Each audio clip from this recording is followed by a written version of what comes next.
प्रिय बच्चों, एक बार पुनः बहुत बहुत स्वागत इस ऑनलाइन क्लास में। आज आप देख रहे होंगे इतना इम्पोर्टेंट टॉपिक कक्षा 9-10 के उद्देश्य से, या यूँ कहें जब भी हम लोग गुणनखंड की बात करते हैं, जब भी हम शेषफल निकालने की बात करते हैं, तो ये शेषफल जो प्रमेय है ये बहुत ही इम्पोर्टेंट रोल अदा करती है। तो आइए आज हम समझते हैं शेषफल प्रमेय होती क्या है। इंग्लिश में इसको रिमाइंडर थ्योरम कहते हैं। तो आइए हम इसको जानेंगे कि आखिर ये होती क्या है, इसका कैसे यूज किया जाता है सवालों में, ये भी आज हम लोग समझेंगे। अब देखिए शेषफल प्रमेय का स्टेटमेंट लिखा हुआ है। माना Px 1 से अधिक या 1 के बराबर, ध्यान देना, या तो 1 होगा या फिर 1 से अधिक घात वाला बहुपद है। बहुत स्पष्ट बात हम आपको बता रहे हैं। जब हम लोग बहुपद की बात करते हैं तो बहुपद की घात निकालना बहुत आसान होता है। कोई भी बहुपद की जो हाईएस्ट पावर उसकी चर राशि की होती है वही उसकी घात कहलाती है। और यहाँ पर ये कहा जा रहा है कि कोई बहुपद ऐसा हम लेंगे Px जिसकी घात या तो 1 होगी या 1 से अधिक होगी। इसके बाद और a कोई वास्तविक संख्या है। वास्तविक संख्या आपको मालूम है, परिमेय और अपरिमेय संख्याओं के संग्रह को वास्तविक संख्या कहते हैं। तो ये कोई वास्तविक संख्या है यदि Px को रैखिक बहुपद x माइनस a, यहाँ रैखिक बहुपद है यानी कि इसकी घात 1 है, से भाग दिया जाए तो शेषफल Pa होता है। आप देखिए x की जगह पर यहाँ पर a आ जाता है, यानी कि x minus a, x minus रैखिक बहुपद से अगर बात करेंगे तो यहाँ जो x माइनस a है, a की जो वैल्यू है वो यहाँ x के जगह पर रिप्लेस हो जाएगी और ऐसी सिचुएशन Pa जो है वो उस बहुपद का शेषफल होगा। यही शेषफल प्रमेय है। एक एग्जाम्पल के माध्यम से हम लोग समझेंगे।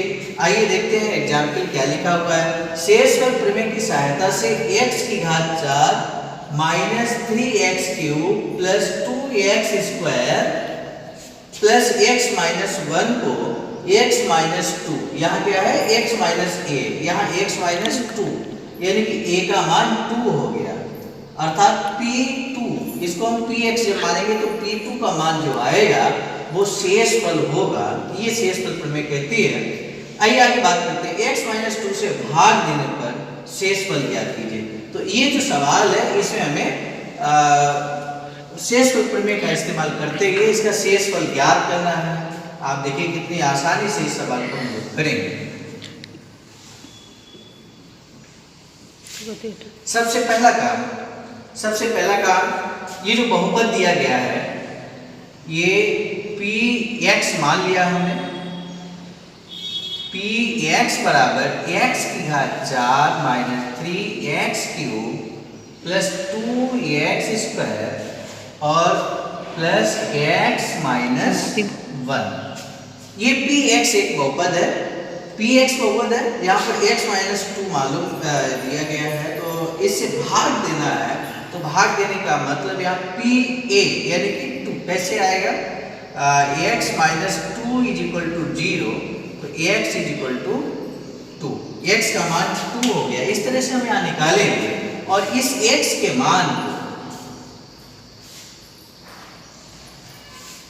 शेषफल निकालने के लिए क्या करेंगे, हम x की जगह पुट कर देंगे तो ये हो जाएगा x की जगह हम 2 पुट करेंगे तो ये हो जाएगा P2 is equal to x की घात 4। आप देखिए ये जो भी हम वर्किंग कर रहे हैं ये शेषफल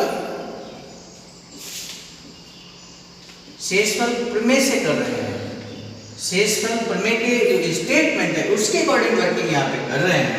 तो सबसे पहले x का मान निकाला और अब हम P2 का मान निकालेंगे। तो आप देखिए यहाँ आ जाएगा 2 की पावर 4 माइनस 3x क्यूब है यानी कि 2 की घात 3 हो जाएगा प्लस 2 इंटू एक्स स्क्वायर यानी कि 2 का स्क्वायर प्लस 2 माइनस 1। जहाँ जहाँ x था वहाँ हमने 2 पुट किया। आप देख सकते हो 2 की घात 4 कितना होता है, सभी लोग जानते हो 2 की घात 4 16 होता है, माइनस 3 इंटू 2 की पावर 3 यानी कि 8 होता है, प्लस 2 इंटू 2 का स्क्वायर आप सभी लोग जानते हैं, 2 का स्क्वायर 4 होता है, प्लस 2 माइनस 1। अब इसको हम सॉल्व करेंगे तो ये जाएगा 16 माइनस 8 या 24 प्लस 4 दूनी 8 प्लस 2 से अगर 1 घटाएंगे तो 1 बचेगा। इसको चलिए हमने सॉल्व कर लिया। अब इसके बाद 16 प्लस का है, प्लस का 8 प्लस का 1 है, तो 16 और 8 कितना होगा आप देखिए, तो यहाँ पर 16 और 8 24 और 1 25 और माइनस का ये 24 माइनस की वैल्यू है, तो 25 से अगर हम 24 घटाएंगे तो 1 बचेगा, अर्थात P2 का मान 1 आया। और आपको मालूम है शेष फल प्रमेय के आधार पर हम कह सकते हैं कि जो बहुपद दिया गया था जिसकी घात 4 थी, ये 4 घात का बहुपद है। मैक्सिमम पावर यहाँ कितनी है आप देख सकते हो। हमने आपको स्टेटमेंट में कहा था कि 1 या 1 से अधिक घात होना चाहिए बहुपद की, यहाँ पे घात 4 है। ऐसे बहुपद का हमने शेषफल निकाला शेषफल प्रमेय की सहायता से और वो आया यहाँ पर ये। तो इस तरह से शेषफल प्रमेय का इस्तेमाल करते हुए हम किसी भी बहुपद का जिसकी घात 1 से अधिक हो या 1 हो उसका हम शेषफल ज्ञात कर सकते हैं शेषफल प्रमेय से। ये बहुत ही इम्पॉर्टेंट शेषफल प्रमेय है, कक्षा 9-10 के विद्यार्थियों के लिए बहुत ही इम्पॉर्टेंट है। आगे आने वाले जो मैथमेटिक्स है उसमें भी इसका यूज समय समय पे होता रहता है। तो इस तरह से हम शेषफल प्रमेय का यूज करेंगे। मुझे लगता है आप सभी को बहुत अच्छे समझ में आया होगा। नए टॉपिक के साथ पुनः मिलेंगे, तब तक के लिए बहुत बहुत धन्यवाद।